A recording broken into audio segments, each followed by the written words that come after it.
Welcome, Immigrant Nation. Another week, another new episode. I'm your host, Aaron Deliosa, and this is An Immigrant's Life. An Immigrant's Life podcast on all the social media where you can reach me, talk to me, and follow me. And maybe you want to see some extra artwork about the episode, you can see it all there. And every week, I say it all the time, I want to say thank you for always being here. For the OGs, I really appreciate you. And for the new ones, welcome. I hope you like what you're hearing, and I hope you subscribe and follow. We have an amazing episode today, so I'd like for us to get to it ASAP. Our guest today from HumanSave.org has dedicated herself to combating human trafficking. She shares how her upbringing with a single mother influenced her early responsibilities and reflects on pivotal moments, like learning the value of rest. She discusses challenges in motherhood and advocacy, offering insight on protecting children from online predators and the impact of caring parents. If you are a parent of young kids, or if you want to be a parent, you're planning to be a parent, this episode is a must listen. I've learned so much about teaching your kids and helping your kids be aware of their surrounding, and especially online. So you will really enjoy this episode. But you know what? Talk is cheap. So I will just let you be the judge how enlightening this conversation was. So, without further ado, let's get into the show. Isa, dalawa, tatlo. Today's guest is a passionate coach and a CEO of HumanSave.org. She helps people build a legacy of wellness while trying to end human trafficking. Everyone, please welcome Francesca Douglass-Franco. Hey, thank you for having me, Aaron. Of course. Thank you for coming on, and thank you for accepting my invitation. I really do appreciate it. It's an honor. Why don't you tell the Immigrant Nation where they can reach you, or if you want to promote anything before we get into your nitty-gritty? The nonprofit that I founded in 2017 is called HumanSave. We provide therapy for survivors of human trafficking as young as 2 years old and to their families. And you can find us on humansave.org or on Instagram at humansave_org. I'm also a passionate coach, and you can find my work on my Instagram, which is at Francesca_Douglass-Franco, which is a little bit long. So Awesome. Beautiful. What kind of coach are you? that's a really hard thing to define, but I think that my specialty lies in self-connectedness. So really helping people ask the right questions from a place of compassion and acceptance rather than shame and judgment, so that they can get to know who they are and become a better parent, become a better person for themselves. Yeah. So pretty much like a life coach, something like that? Yeah. Kind of. Yes. How did you get into that? I think I've kind of been doing it for my whole life, so to speak. But even my work with HumanSave, a lot of things that really call to me have to do with that. So when I work with survivors, whether they're our clients or clients from other organizations, I find myself doing kind of that. Like the goal is always to help people love themselves more. So after every session or after every workshop that I have with them, a lot of times what trauma does is it makes us feel like there's something wrong with us. And so the antithesis of that is like understanding why we are the way that we are, and being able to show up for ourselves with more compassion and understanding. So, what did you do before you started coaching? I've been doing HumanSave since 2017. The coaching is kind of new, actually. Well, officially new, just this year. And I've been doing it for some capacity, workshops here and there for a few years, but really saying, okay, this is what I do now also. That part's new. Before that, I actually worked in law enforcement intelligence, and that was kind of the field that I thought I wanted to go into since I was maybe 10 years old. And, I studied linguistics. I enjoyed that, that skill set. I got my master's in forensic psychology with a focus on homeland security specifically. And then I worked in that law enforcement field for 2 years, and I started to get into human trafficking, and that kind of pulled me in that direction. But even before that, actually, now that I think about it, I worked with my mom, who was a therapist, and worked in the psychology field for many years. I was a mentor even during college.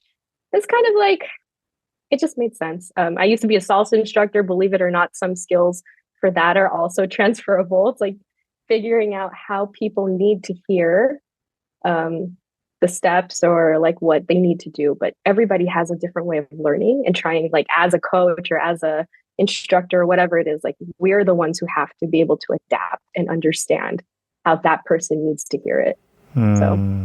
Yeah. So it seems like since you were young, you always been like teaching and helping people. Yeah, I think I enjoy it. Where do you get that from? That is a good question. I don't know. I think even in elementary school, I guess I played team sports a lot. I played basketball, of course. I'm Pinoy, so until my height didn't allow me to continue on in high school, I played basketball. I think I don't know. My mom always, I think she raised me to be a leader. I think she was a really good leader too. She was actually our clinical director at Human Save, and our therapist really loved her, and her ability to lead. So I think I got a lot of it from just watching her and how she interacted with people, the way that she always took care of her supervisees or whomever it was she was supposed to help. There was a lot of integrity and discipline, and so I think that kind of translates in understanding people. I think so. Those two things together, wanting to help somebody and also being able to understand what they need or what's hurting them, even if they don't know how to articulate it. And then being able to come in and help them in a way that doesn't make them feel like there's something wrong with them. Right. So. Yeah, well said. I know you're in Portugal now, but originally you're from the Philippines. Were you born in the Philippines? I was. I lived in Manila for 5 years before I moved to California. Oh, okay. How did you get to the States? What do you mean? Like who brought you to the States? So it was just me and my mom, but most of her family was on for decades, I think since the 80s. My great-grandma, my Lola, who just turned 100 this year. I know. God bless. Just turned 100. We're still lucky. And she's still dancing. She's so healthy. She came because my granduncles, her kids, were in the military. I guess one of my uncles was in the Navy, another one was in the Air Force. I'm going to guess that the older one in the Navy petitioned her first. And from there, I think that was a time when they could petition siblings as well. And so all 6 of the kids came to the States, and we were like the only ones left. My grandma left for the States maybe 6 months before us, the same year. And then we were the last 2. And yeah. You guys moved to California. I understand your dad is in the military. Are you half mixed? So yes. So my bio dad passed away, and then my stepdad is a retired Marine Corps colonel. So yes. Okay. Did you grow up with the colonel, or you grew up with mom, a single mom? I mostly grew up with her as a single mom. They had a lot of differences that made it difficult for them to co-parent, but they were both very good parents separately. My dad was there for every basketball game, softball game, ballet recital, everything. My wedding, all of those things, and everything in between. But mostly, financially, my mom was a single parent. So. How did that affect you growing up? I'm only now unpacking that in my 30s, right? I feel like we don't really have enough insight to figure out how these things affect us until we have enough data, so to speak. So more years. I think it definitely affected me. like I'm married. We've been together for 13 years and married for half of that. And I've started to see like the ways that I didn't really learn how to compromise. I'm also an only child, right? And my mom was an only child. And so I didn't really learn how to compromise. I didn't learn what it looked like to be in a two-parent household where maybe the parents grew up differently and don't exactly agree on certain things like discipline. And so it's great now, but the earlier years of my 10-year-old daughter were rough, like trying to figure out like, wait, you do it how? I don't do it that way. And I've never seen anyone concede to let somebody else parent. So this is like so hard. um, that and I think I don't know. I was very independent. I think my mom and I relied on each other a lot, and so I don't know. I've built IKEA stuff since I was maybe 10 or 11. I did a lot of the quote unquote manly things in the house that my mom just wasn't a fan of. And so, yeah, I grew up really quickly. I think in psychology terms, we call it parentification. But yeah, I mean, I helped pay bills early on. And I mean, I wasn't working when I was like 10 or 11, but back then you had to call the companies and give the credit card number and stuff. And I had all my mom's, like, she gave me all her passwords and all her stuff. She's like, okay, here, this much is for that one. This much is for that one. Go ahead and you pay those things. So there was a lot of, I guess, being more responsible and expected to take on certain responsibilities. Yeah, as a kid.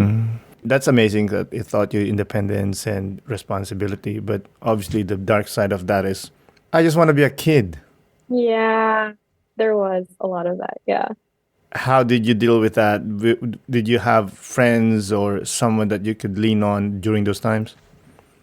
I think, actually, my mom had an aunt that was only 6 years older than her. So they were more like sisters. My tita Grace. I would spend some weekends with her and her husband, who was my godfather. And that's where I got to kind of just be like a kid.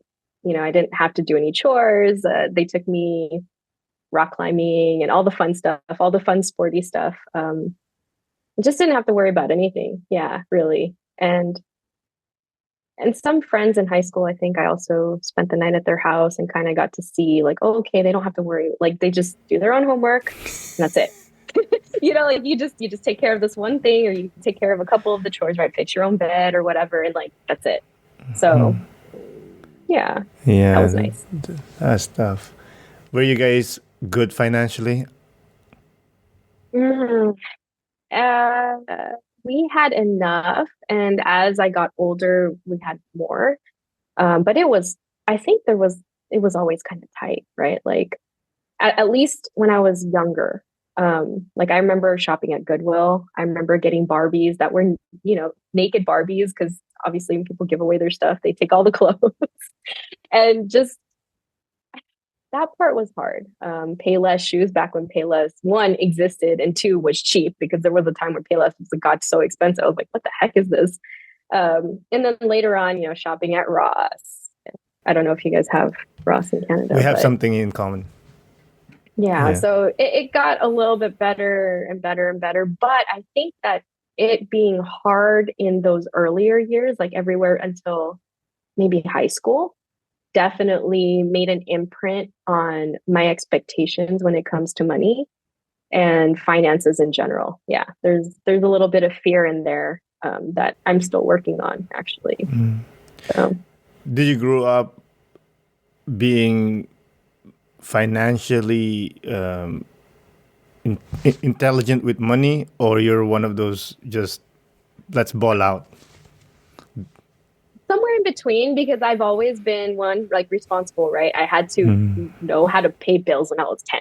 So I was not like a baller trying to, but the thing is, my mom came from a pretty affluent family. And so she had habits that were, I don't even know how to explain it, not within the means of what we have. And not that Elegant. she Let's go spent with elegant. yeah, like, yeah, she was very, and she didn't need things to be expensive, but she did love to go shopping. She loved all those things. And I, in turn, hated those things. Like, I really didn't like it. I didn't like buying stuff. It gave me anxiety, I think, now that I think about it. I just didn't want to not be able to have that. But on the flip side of things, if there was something that I really wanted, I would always save like all whatever Christmas money, birthday money, whatever, right? To buy a guitar or to buy a camera, like big spends that I I knew I really wanted. I think one of the things that taught me was I know the difference between things I want and things that I need. And then I know the difference of the things that are worth it that I really want. Right. So I would always skip the things that I wanted but didn't need. And then I would always save for the things that I really, really wanted. So yeah, I mean, and like I said, I know that were stressful, but I know that we had enough. Like looking back, especially because I did have friends who had less, right? I grew up in schools. I went to schools that were kind of ghetto, but not violent, I would say, actually. But there was no gang banging in at least my middle school or my elementary school. But I do know what it's like to have food stamps. And we had to sit there and count like this super colorful money at the front of the cash register and how humiliating that was. Definitely remember that. Not fun. As it got better, I remember my mom making sure that like one of the things that she set aside was to have dinner at a nice restaurant once a week and not worry about how much anything cost.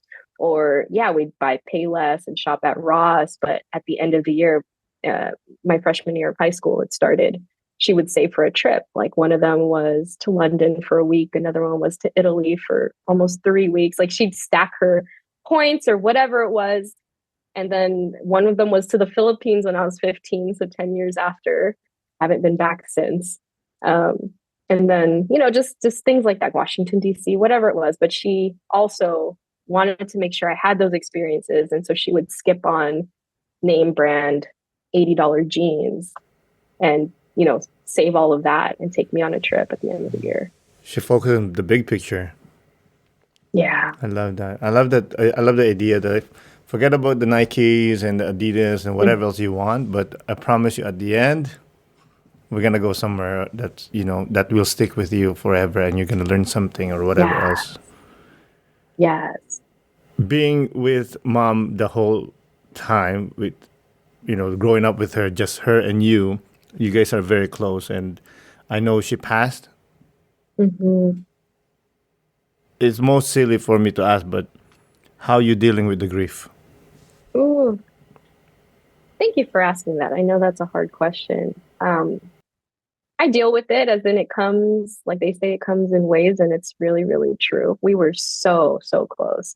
And for all the fights and whatever disagreements we had, the one thing that she was very humble and apologized. And we talked about everything. And so we also worked together, right? And so I lost so much when she passed away. And I think about her obviously every single day. And there's days where it hurts so much that I feel like, I don't know, I can't breathe, and just having to be okay with that. Not trying to rush through it or stifle it. Just let myself feel really sad and really upset because I miss her and let myself really miss her.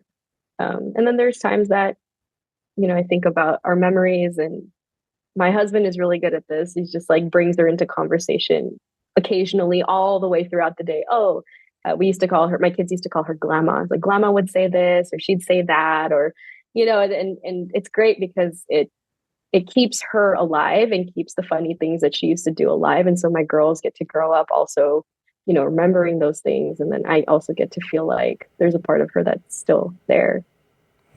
That's beautiful. Thank you for answering, by the way. I appreciate you.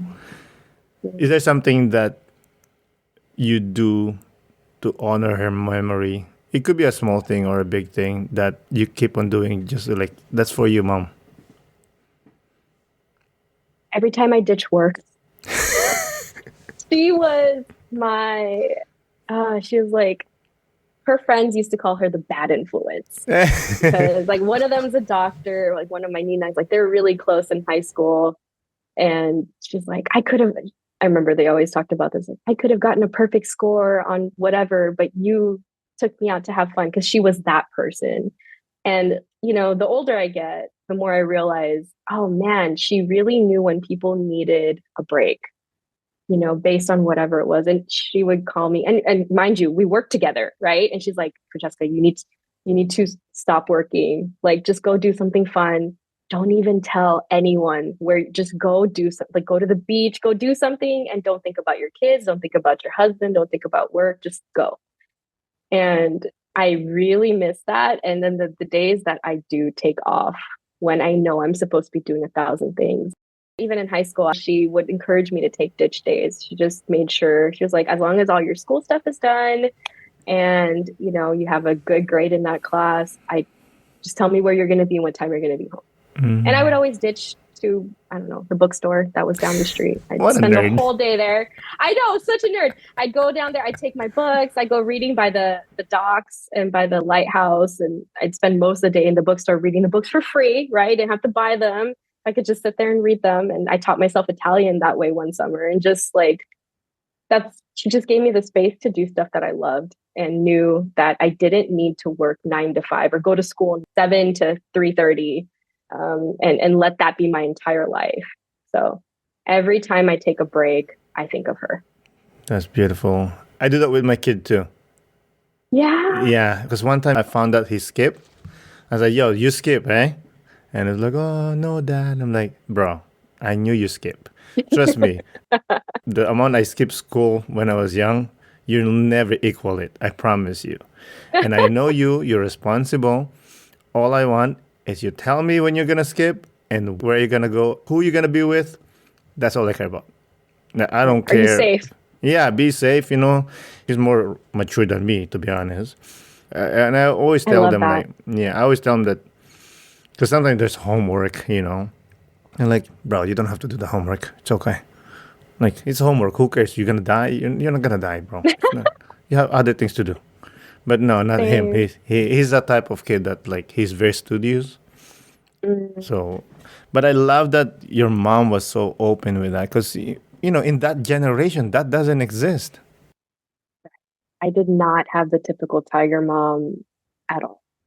She did not care what I studied. And I ended up getting straight A's like your son. I still really cared and was really responsible. And I think that's the thing, right? Like, if you pour enough into your children that you trust them, by the time that they can go and do things that are really actually dangerous, they're not going to be inclined to do things that are dangerous because they know who they are and they know what they like and they've done it already within a safe parameter. And my daughter, my 10-year-old, the same way. We're like, dude, you don't have to do all that homework today. You have this other thing. No, mom, I'm gonna. I'm like, okay, go ahead. If you must, it's You just, do what you do. That's beautiful. With your mom being, laissez-faire with life and everything else, are you the same with your daughters? I'd say so. I think so. She was very much like, go do whatever you want as long as you already done everything that you needed to. And the thing I will never forget that I've definitely passed on to my kids, even the 4-year-old, is like, if you put your name on it, you better have made it better than it was before. So, if you're going to do anything, do it really well and put all your focus and your energy and attention into that. And then after that, you can do whatever you want. That's beautiful. You grew up, you struggled a little bit, and obviously your kids they're privileged, thankfully. Yeah. How do you find the balance of teaching them responsibility and being balanced with life and forget everything else sometimes? Oh, that's a great question. I think I'm very thoughtful about how I approach it. So I'm always thinking, like intentionally thinking about whether I'm doing it right. And I don't think there's a right answer to that. There is But no I, no. You're always wrong or right. There's no like but middle. there's no in between. It's like, I don't know. Yeah. So for us, gratitude and the same thing. I learned that from my mom, of course, just being thankful for everything. And it doesn't have to be expensive or cheap or anything. It's just literally, it could be oh, the sun is warm, the weather's great, the clouds are nice. Like it could be anything. Oh, I'm warm, I'm safe, I have the love of my family. And so it's not attached to material stuff. Um, and then so in terms of responsibility, it's kind of the same things. Like we're grateful for whatever, like our daughter is responsible, and I think she gets that from just watching us, like how we manage the household, how we treat each other, treat her little sister, treat her, the things that we point out between their interactions. Like, I really love how you said please and thank you to your, I really love how you made breakfast for your 4-year-old sister, those things. And that kind of just breeds that kind of relationship between them. We actually, I've debated this in my head often. We don't have chores for her, which I definitely had a giant list of chores, right? 2-person household, somebody had to do something. Whereas my husband and I can take care of a lot of those things. But she does a lot that I also don't think I ever had to do. Like I had no siblings. So there's a lot of managing emotions and learning how to share and knowing when to jump in. But the thing is, whenever we ask her to do something, hey, can you go put away all your laundry? Sure, no problem. It's not, there's no fight. There's no like, I don't know, maybe that'll change as she gets older, but I don't really think so. And it's, she likes to have her room the way that it is. So let's say I didn't go in there and tidy everything up, which I don't normally do anyway. She's kind of like organize herself. So she'll go in there and be like, oh no, it's a mess. And then she'll go fix everything, as in take out all her clothes, refold them, put them in. I'm like, okay, so I didn't need to give you chores. You know what you're responsible for somehow. That's Yeah. the beauty of having girls, Is that? I Boys wouldn't are even know. boys are just boys, they'll just whatever, they're good. They have Hurricane. clothes on the No. floor, there's clothes on the like, bro, pick it up, bro. But the funny thing is I was that too when I was growing up, so I can't really complain. We all figure it out eventually. But I do give them quote unquote responsibilities. I don't call them chores, I call them responsibilities. Maybe It's like, that's hey, better. you gotta do Yeah. the thing, man. I don't ask them much. It's just like, Yeah. unload the dishwasher and load it, you know. But Age yeah, if appropriate stuff. Yeah. exactly, it helps. Let's swivel a little bit. Let's talk about your work with Human Save. How did you start it, and why did you start it? So the why is because when I was working in that law enforcement intel place, um, I was assigned human trafficking and anti-terrorism.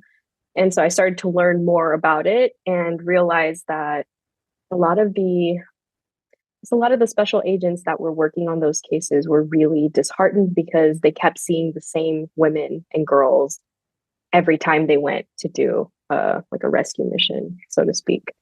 And it just felt like hopeless.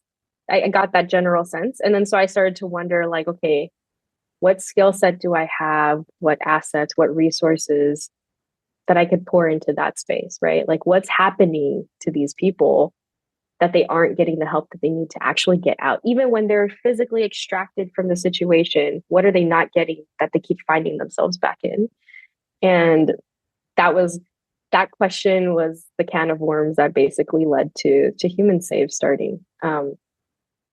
Right out of college, or maybe in my last year of college, I was a program director for another nonprofit organization that worked with victims of crime. And so through that work, I got to see a lot of the back end. I got to see how an agency supervises associate marriage and family therapists.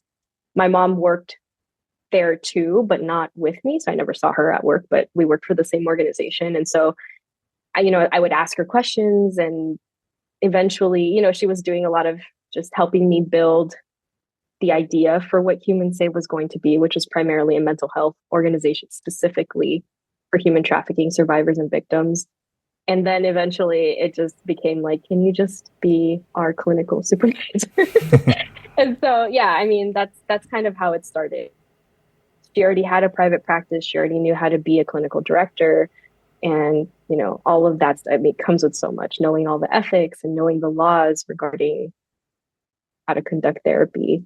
and being able to supervise associates who are not licensed yet but have already completed schooling. That was, yeah. So just figuring out what I could do, which was a lot more of the branding and the training and the awareness, doing trainings for schools. That was more my passion, helping spread awareness and prevention. And then her passion was obviously doing the therapy, and more than that, supervising the next generation of therapists and changing how they work with clients in general. So What are the common misconceptions about human trafficking that you have dealt with?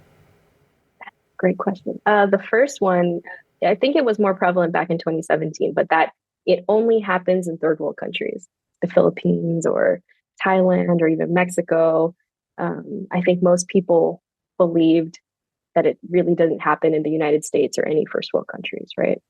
And that's definitely not true. It happens across pretty much every city that you can think of, even the nice ones. When I worked in law enforcement, that was what I would find. I was like, really? This quiet, nice city in Orange County has the most human trafficking stings right now? And yeah, it's not dependent on SES of the individual or of the area. So that one, that it's only women and girls that are affected, so females, and a lot of our clients were boys. That it only happened to 16 to 30-year-old women. And our first case was Homeland Security, and we had like over 20 children that were under the age of 10. Boy. And again, a lot of them were boys. Oh. So a lot of that. And so with that, right, like, I think there's also this idea that it can happen to anyone. And that's what the news and a lot of organizations talk about. Anyone, to say that there's not one demographic thing that sets these people apart. Of course, the less resources you have, the more vulnerable you are. But it doesn't just happen to anyone. We've also found that the most prevalent indicator for whether somebody is vulnerable to human trafficking is child sexual abuse, especially in early childhood. And most of the time, one or both parents was also sexually abused as a child. So there's something happening that's generational, whether it's thoughts, beliefs, behaviors, environment, whatever it is, that makes that person that much more vulnerable. So on the flip side of that very dark idea, that dark sentiment, is that it's preventable then, isn't it? If we can figure out what is the thing that ties all these people together, right? People from Hollywood, the Epstein cases, the gymnastics, the U.S. Olympic gymnastics team, random people from Watts and Compton and Long Beach, and everywhere in between. It's childhood sexual abuse, pedophilia. It's not contained by any socioeconomic status. It's just wherever children are, there are predators, and they know how to read. Yeah, and they know how to read what makes somebody vulnerable, what will entice somebody to trust them. And again, if not every, that's not true. If most predators are male and every predator was once abused as a child, then there's a lot more boys that are abused that aren't getting help, right? Yeah, 100%. What's the difference between sex trafficking and human trafficking? Sex trafficking falls under human trafficking. There's also labor trafficking, and then less prevalent as a topic in the United States, but a lot more in other countries, is like organ trafficking. I heard of this. That's that real. Is crazy. Yeah. It's scary. Yeah, I heard like people just like kidnap you, grab your organs, and then that's that. I've heard of that too. I don't know how. I'm sure it's happened that way. I don't know the most common ways that it happens. That's insane. But yeah. Oh yeah, that's it. Wait, that going back to another misconception is that that you get grabbed off the street and then are trafficked. And a lot of the movies, I think, portray that.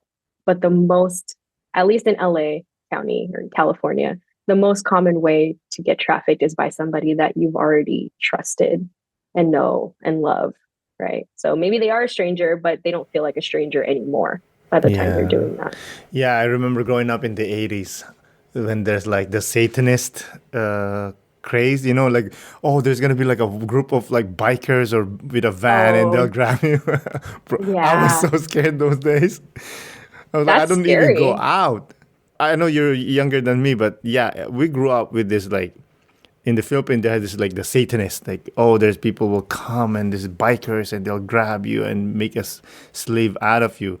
I wasn't going out, man. I was staying home. That's scary. I mean, and the thing, I think I grew up, well, maybe not Satanist on the bikes, but maybe because I was a girl, it's very much like you always watch out where you are. You don't go out after dark. You don't go out alone, and you don't go out with just a bunch of other girls. There has to be a few guys with you, right? Like there is that. I mean, kidnappings happen in the Philippines too. I think it's, Oh, prevalent, yeah. Not as yeah. much anymore, to be honest, back in the 90s. But in the Philippines, it's more of they'll kidnap yeah, rich people. They don't Mm. really kidnap like kids as much. I mean, it does happen, I'm sure. But But extortion. They don't have to kidnap the kids. There's so many kids living literally on the streets, I know, right? well, those, I don't know if this is obviously 100% true. The rumor or what was said was they take kids from the provinces and bring them to the city and make them beggars. So they'll Mhm. work for them every day for these Yeah. gangs or whatever power must be. They're the ones knocking on your window when you're passing through traffic. Yeah, exactly. So Yeah. that's, I don't know if it's true or not, but that's what I heard before. There's usually some truth, right? Whether it happens all the time or it happened once and somebody noticed it and started talking about it. But I have a friend who he's Filipino American and he moved out to the Philippines and he has an organization called Tiny Blessings and they rescue kids literally living in cemeteries, on the street, in cardboard boxes, like anywhere, right? And so it's like you don't even have to go far. Like Nope. these kids literally don't have anyone watching them, watching over them. So you don't have to go to the provinces. You could just drive through Makati or Manila, yeah, you literally just Manila. walk and you'll see them. Like I remember growing up, whenever I go to Manila, I see kids like snorting rugby. I'm like, and sometimes I'll look at my mom and I'm like, what's going on here? And then they're like, oh, they're doing drugs. I'm like, and I feel so bad. Yeah. I mean, listen, I wasn't rich at all. We were poor too, but there were times. At least I have parents. Yeah. You That one. know, that's I guess the main thing, but it And then happens all the time. Mm. that touches on the most powerful thing that anyone could have are people who are adults, parents, caregivers who really care about them, pay attention to them, who are interested in them, like are genuinely connected to them.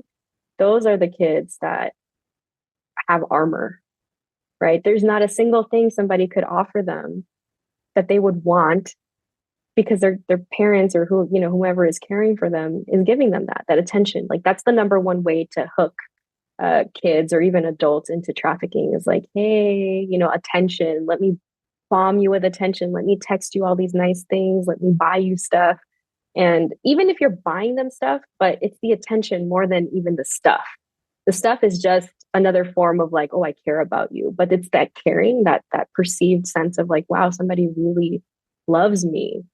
That's that's the thing that makes them really vulnerable. And so even if you're under resourced or you grow up poor, but you have family and friends who genuinely care about you and like you're far less likely to get targeted by a predator or exploiter. Yeah, 100%. That's why sometimes my kids comes home and say, "Oh, there's this girl or a boy that like, oh, he's trouble. There's this, that. He does Mm, drugs or she does drugs." I'm like, I try to tell them like, well, that's very sad because someone they for sure most likely their parents they don't care about them. yeah, I try to change their perspective I on love that. because for them is they hear it from their classmate, right? Oh, he's a drug addict or she's a drug addict. I'm like, or maybe no one really cares about her at home, that she just needs a hug, dude. Yeah. you Oh, that's know so great. Yeah, one is very alienating. That's me and that's them. And then the other way that you're talking about is very empathetic and compassionate and very like, well, let's understand why somebody would be doing that, right? Knowing that people are making fun of them or it's, it feels horrible every day. So, Yeah, like I try to take him like no one's born doing drugs. Like it doesn't, maybe like 1%, maybe I don't know, but this person seems capable of going through school. So maybe this person just needs help. That's what it needs. You know. Actually, there was one time my son had a friend that used to come over to the house, and you can tell this kid is not in a good state. Like he stinks. You can tell he hasn't showered. So I let him in. They play. I fed him. Whatever. We're Filipinos. That's all we. That's what we yeah, do. We feed people. food. Yeah, I So love I that. was Yeah. like, so I told him. I said, hey, listen, dude. Like, if you need any help, if you need a place to stay or food or anything, just let us know. We will be here, right? Because I found out that apparently his parents broke up. They divorced, and he stayed with dad. But dad just like no, he doesn't care. And apparently he wants to stay with mom, but mom said, "I don't want you." I'm like, yo, I'm like, that's so. I tried to like show like, That's so hey, nice. I don't know if it's nice. I don't know. I don't. Thank No, you it though. is. But I just that's how I felt. Like I know how it feels. And I said, just the house is welcome. Just let me know. Just be cool. Let me know. Unfortunately, my friend, my son and him, they had a they didn't fight, but this kid just decided to go to the darkness. Mm, And from then on, we don't know what happened to the kid. But sorry. little things like that, like you said, the parents, it just don't have kids if you don't care about kids, man. Yeah, you'd be surprised. I mean, we've had cases where the biological parents were the ones who trafficked their kids. Yeah, in the So, Philippines, there was a yeah, town or like a village that they trafficked their daughters and sons in like a village, not just I a get that. house, not a street, a village. Like they all agreed, this is what we're gonna do. I don't think it's agreement. It's more of like, well, this family A is doing it and they're making money. Why don't we do this here too? And I'm like, that is crazy. You know, what are the warning signs that indicate someone might be a victim of human trafficking? Depends on the age. Well, maybe not. Um, I would say they're almost very similar to the warning signs that somebody has been sexually abused as a young kid. And so things like hypersexualization at an age that it doesn't seem appropriate. They seem too young to know so much or to be interested in those things. Um, Early drug use, substance abuse, um, anger, like a very deep seated anger, a change, right? Something like changing, like, especially like, let's say you're in high school and you notice one of your friends is all of a sudden very different, very reserved, or very loud, just something that changed. You see these people every day, you see your friends every day, or these kids, hopefully regularly. And so if you notice they're dressing differently, they have things that they can't afford, and they couldn't afford it, like, where did you get that from? Right. Um, Being super exhausted, like adult type of tired. So, a lot of the kids who are being exploited, especially those who are, well, maybe not even just those who are older, but they're like expected to entertain multiple clients over the night. And so showing up at school the next day is exhausting, right? If you're quote unquote working the track until 4 in the morning and you have school at 7, you're going to be asleep your first period every single day. And not the kind of asleep of like, yeah, I played video games till 1 in the morning, but like, wow, you're soul exhausted. Um, those kind, just, the warning signs. You're looking at them and you're like, there's something wrong. Follow that gut instinct. Try to connect with the kid and see if you can just be there for them, right? Maybe even more than like, hey, what happened to you? Because kids are not going to respond to, a lot of kids, like at least the older ones, are not going to respond to like, hey, what's wrong? They don't want to talk to anyone. They're ashamed or upset a lot of times. I mean, even something as innocuous as like, hey, are you okay? You seem tired. And then just seeing where that goes, because that also shows caring and a little bit of connection, right? But those are the typical signs, I think. Having things that you can't explain where they came from and the amount that was spent on these things, like shoes or even your nails or whatever it is. And then hypersexualization and aggression. And that's the same for boys, right? Boys are expected to be hypersexualized and angry in their teen years. And now we're finding out that there are so many more men who were abused as boys. And like this prevalence has changed our culture to accept it as normal when it's not. Yeah, for sure. Can you share some tips or advice for parents regarding internet safety for children based on your experiences? That's another good one. If your kid is old enough to have a phone, then you need to have these conversations with them. Age appropriate, right? About how not to share any information with somebody that they don't actually know. And even certain information, even if they do know them, how well do they know them? And if they feel uncomfortable, that they have to come to you, right? Turning off the chat function on things like Roblox or, other games. We had a case with Homeland Security where there was, well, it wasn't our case, but somebody I was working with had a case at Homeland Security that there was an 8-year-old kid that was targeted through Roblox because like there was a pedophile that, it's insane. This is a video game. And then Spotify. I mean, really, honestly, Spotify, yes, how? that they were using the album cover to send explicit images to each other, and the names of the playlists had the messages. That is It's crazy. It's crazy. So that's what, I know that there's a lot being done right now, like Kids Online Safety Act. There's a lot being done right now that is trying to change the legislature so that these social media apps and companies are more, they're held accountable for what happens on their platforms. But with that said, I do want to acknowledge that none of these apps nor the internet were created with children in mind and children's safety in mind. They were created because they wanted to make money off of these things, and they maybe wanted to provide a service as quickly as possible.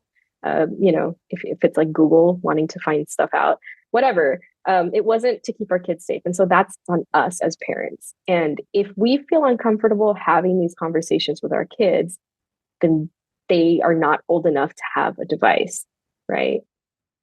And if you know that your kids are gonna have one because everybody else in their age has one, and it's getting kind of like, okay, they're in middle school, okay, they're in high school, then you just have to suck it up and have these conversations or find ways. Like I would be happy, leave my email address. I would be happy to talk to anybody who wants to figure out how to have these conversations with their kids. But it's so important. Because, like I said, with Spotify, it's like, what? How do you even prepare for that? You can't prepare for that. No. These predators. I didn't even know that's possible. I didn't either until that case came to light. And I was like, wow, these predators are wherever kids are. So there is no way to be like, okay, avoid this, avoid that, avoid this. There's only, if you see something that makes you uncomfortable, come find me. Turn it off, come find me. Let's talk about it. Right. And then knowing the apps really well. So my kid wants, I don't remember what app, I think Roblox was one of them. And I was like, okay, look, it's not a no, but I need to search through all the functions. I need to figure out like what safety features are, where the loopholes are. I don't have time for that right now. And so, no, you can't get it right now, but give me some time and I'll look through it. And if it's safe, you can have it. And everyone's always like, your kid doesn't like fight you. I'm like, no, because she understands that my number one role is to keep her safe. Everything else comes secondary. And she trusts me because I don't ever say no just for the sake of saying no. And I don't ever say maybe so that it will mean no. It's like, it's always like, okay, let me look through it. And if it's safe, you can have it. I don't mind. And so she's also very diligent, obviously. She knows, we grew up in downtown Long Beach, or she grew up in downtown Long Beach until we moved to Portugal. And so I had to explain what drugs were to her, because there was a lady who was definitely talking to herself all the time, walking right past our apartment every single day. And, we had to have I had to figure out how to have an age appropriate drug related conversation with my 6-year-old child. And so, there's ways to explain these things that don't scare your kids and traumatize them, but they keep them aware that there are people that are not all good. Yeah. And I always tell her, like, dude, you think that kid might be 8 years old trying to chat with you. This is when she was 8. That could be a 30-year-old man. You don't know. She's like, oh, that's, you just don't know who's chatting with you if you've never met them. Yeah, and then they'll be like, "Why would an adult do that?" And then you have to explain that. Well, you could just be like, you know what? I don't know why he would want to do that, but you don't want to talk to someone that is not your age, right? And then, yeah, ew. And that's it. It doesn't even usually go further than that, but it's enough to be like, yeah, I don't want to chat with someone I don't know. I only want to chat with my friends. Yes, that one. 100%. For me, how I approach that was, I remember the first time my eldest approached me and said, "Oh, Dad, I want Instagram." And I was like, "All right, cool. I know this is gonna happen sooner or later, but that could happen. But you gotta do something for me." I said, "Give me 3 good reasons why you need Instagram, and give me 3 reasons why you should not have Instagram." Ooh. And I said, "You come back with me a good reasonings, and then we'll talk about it. And most likely it'll be a yes, because it means you really given a thought about it. Yeah, You I love that. You thought about the positive about it and the negative about it. Whatever happens after, but at least I know you tried. That's all I care about." Yeah. You know, What it's did still he hard. say? And how old was he? How old was he? I think the first time he asked me, he couldn't figure out something, so he just like let it go. And then I think a few months later he tried again, and he just gave me like good reasons that, oh, I could communicate it with my friends, for homework and stuff like that. I think one of the things that he said was the negative was, random people could just communicate with me. I'm like, yeah, and they could do bad things to you. And again, like I said, I'm very like not laissez-faire, but more of like you want to do that? All right, let's do it. But I have to have access to your password, to your phone. Yeah. And anytime I want to check, there is no questions, dude. I am checking that phone. Yeah. Because, Same rules. Yep. because I remember when this documentary about the parents of, remember the high school there, they shut down the whole high school. Columbine? Columbine, right there. Yeah. The mom of one of the guys, she was like, "Oh, I didn't know what he was doing in the basement." I'm like, "I don't know, dude." I'm like, "It's your house. Those are a lot of guns, dude. Like, I don't know. I'm not gonna let that slide." You don't And have your to. attention would make them not even think about that, though, right? Like, that's just like the mark of it. It's like, oh, I didn't even know what was happening. Okay. Yeah, that's what she And said. She's like, "I didn't even know what was happening." I'm like, I mean, I'm trying to be sympathetic here, but that's not good enough, dude. If it was like he was doing it in someone's house, yeah. I get it. Fine, I'm gonna let that slide. But under your own roof, no, that's not good enough. And then for that, like, I told my kid the same thing. Like you're saying, it's like I get to look, and I was like, and it's not because I don't trust you. It's just that you might not know when something's inappropriate because you're not thinking that way. And I just want to be able to check and make sure that the things that your friends are sending you are appropriate. And she's like, oh, okay. Yeah. And it's true. That's actually true. I'm like, I don't think my kid's going to be sending weird stuff, but I don't know everybody else's kid. Yeah, right? of course. And I usually say that I'm from the future. Like, I know things that you will know someday, hopefully.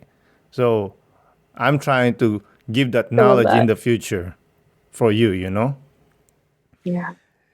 Speaking of being having friends and all that stuff, I don't know if they have done it, your daughters, but sleepovers. What's the rule here? Never. It's funny because we talk about this a lot because she's 10, she's turning 11 this year, and everyone has sleepovers. We will host them. We've hosted many. Sorry, you can't go. And that's been the rule since she was 6. I guess people were already having sleepovers at 6 because I was like, no. And, of course we had to have a conversation. Why? Like, why not? And I'm like, well, it's not always just the parents or the people that we know.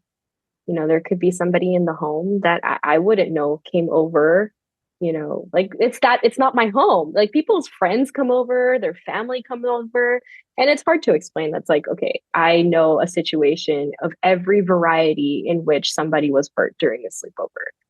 And for me, it will never be worth the risk just to one, make you look cool or I don't know, whatever it is, save face or, have some pride for the sake of like your safety.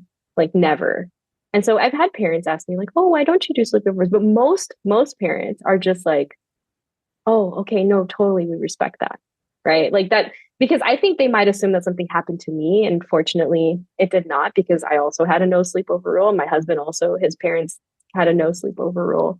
So it was like a no brainer for us. We're just like, no, just never. Maybe older, much older, mid high school. It's like you're almost a fully formed adult.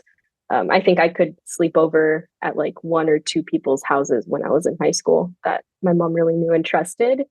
I was already old, and most of the things that happen that are weird are really, I'd like to say under the age of 7. And if it happens after that, it's because something already happened to the kid before the age of 7. But still, it's like there's also it's just too many variables that I cannot control. Like when you have friends here, we've had 3 kids here, so 4 children, 5 if you count our little one, and we can control like who comes into our home, which is like literally no one when they're gonna have a sleepover. So I trust me, and I guess like I don't know. It's just never gonna be worth it to say okay. Yeah, I understand. With your work that is so full of darkness, how do you not bring it to your quote unquote home and forget about it for at least that certain amount of time? Think Well, I stay away from documentaries, movies, extra things outside of work because people send me all like everything, right? They send me all the news articles about human trafficking and all the new Netflix things and all the movies. And I get it, right? Like, I think that there are a lot of people who work in this field and then they're very passionate about it. They want to watch it. For me, I know that I have to protect my peace.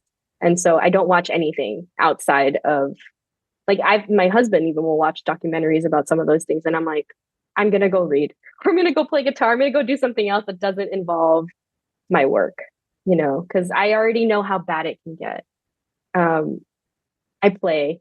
Playing is like the antithesis of anxiety and worry and thinking about all the bad things. I play with my 4-year-old. It's really nice to play pretend with her and be light about it. Yeah, I think that is probably my husband. I mean, I've had days where like the cases have been bad, especially when they were really young. When the survivor, the victim that we're working with is really young, and I hear all the gory details from the police report. And my husband will. I just go up to him like, "Oh my God, this was a really hard day," and he'll just hug me and just wait it out with me because I'm like, "Whew, there are some really horrible people on this planet." But on the flip side of that, I also get to work with a lot of really amazing lights on this. Yeah, like angels walking among us. And I feel very blessed to know a lot of these people. And that kind of makes me feel more uplifted because there are people who actually really do care genuinely, who are good, and they just care for the sake of caring about another person that they might never meet. Right. So Yeah, yeah. exactly. I love those people that actual angels. And you meet Yeah. them like, I almost feel like I do not deserve to be in the Mm. same room as you because you are a hero. And I'm just, Me, I'm just Yeah. complaining and whatnot, you know? And they'll just like, no, this and that. They're so They humble. don't even, yeah, exactly. Do you have any advice to parents regarding avoiding people that could bring darkness to their lives? I think that if you teach your kids to listen to their gut, well, you don't teach them to listen to their gut. You never teach them to stop listening to their gut, right? Like we're all born with that. Like that's why kids cry when they're little and they know they don't like something, they're going to be loud about it. If you give them the space to tell you when they're uncomfortable, even when it's inconvenient, and you yourself make sure that you are surrounded by very good people, and that you are listening to your gut and relearning how to if you've forgotten. um, I think that's the one thing that a lot of trauma survivors talk about is that they don't trust their gut instinct. They don't trust their instincts. They don't trust themselves. And so part of healing is relearning how to be connected to those parts of you, right? And so when we as parents, like my mom surrounded herself with so many very good people. I'm very, very blessed that all the friends I've ever had were really, really good people. You know, I never had friends that were mean to me or wanted to tear me down or that stabbed me in the back. I didn't have any of those like those stories. Like I just always had really good people. And that's because she always had really good people. And then you know what that feels like. You know what they sound like. You know what they how they talk to you. You know the things that they say and that they would never say to you. And you know, now that my kid is, you know, kind of ending elementary school, but even a couple years ago, sometimes she would say certain things that maybe her classmate said or what, teaching her the difference between someone who's your friend and someone who's just your classmate and then someone who's actually your best friend, right? And then the best way that I could describe that to her was like your very very best friends, you feel even more energy when you're around them. You feel so good because they really make you feel good and you make them feel good too. You guys are talking about great things, things that bring you up. And then friends are like, okay, you like doing stuff together. You know, there's certain things, you have the same hobbies, you like to draw together, you like to play soccer, whatever. But maybe after a while, you don't necessarily feel so great around them anymore, right? And then people who are just your classmates, it's like if your friends wouldn't say that to you, whatever it was, you know, then that's probably not a friend. If you wouldn't say that to anyone, then that person is not your friend. Because my kid is really nice. So it's like if they said something to you that you would never say to anyone, then that's probably not a friend, you know, if it didn't feel good. So yeah, I think that's it. We have to model for them. And when they're children, we are the gatekeepers of who gets access to them. Right. And then as they get older, they start to, like, you have a high schooler and a college kid, and it sounds like you've raised them very, very well. Oh, I don't know about that. Sometimes I want to hit them in the head, you know? Yeah, but I mean, they seem to know, how to be respectful, how to be safe. And the care that you put into them, they're going to expect that in all the relationships. If people cannot love them that way and like them, it's not going to be, it's not going to hold their attention at all because they already have it from you. So what's this other person bringing to their life? And that's probably why that friend who went into the darkness, that they didn't stay friends because they were never going to be compatible as friends. Yeah. Probably. Anyways, Francesca, this has been such a great conversation. I really appreciate you. Likewise. Before we close out, do you have anything you want to say? Go ahead. Well, I want to thank you, first of all, for the great conversation. I loved sharing that with you and connecting about parenting and all of that. And also on the fact that you've thought to give voice to a lot of the difficult to articulate things about being an immigrant, right? Like things that we might not think of that we brought from our different cultures. Thank you for that. You're welcome. We're trying. That's all we do. We try. Yeah. One day at a time, one moment at a time. Hopefully we do the right thing. And then, like you said, 20 years later, we'll figure it out. Yep. And we'll still be there, right? That's the part. Like, hopefully, if we're lucky, we'll still be there to say sorry. Sorry, I didn't know what I was doing 20 years ago. I'm so sorry. Oh, I did that already to my youngest. My eldest. I said to him, Dude, I'm so sorry and I'm so grateful for you because you went through the shit that I was young dad. I don't know what to do. I didn't really have a male figure to teach me how to be a man, Yeah, how to be a good dad. So thank you for that and I'm sorry. I love that. Again, Francesca, thank you so much Yep. and have a great day. Thank you. You too. Bye bye. Bye. Again, Francesca, thank you so much for coming on the podcast. I really do appreciate it. Thank you, listeners, for listening. This is Aaron Del Yosa for An Immigrant's Life. I'll see you guys later.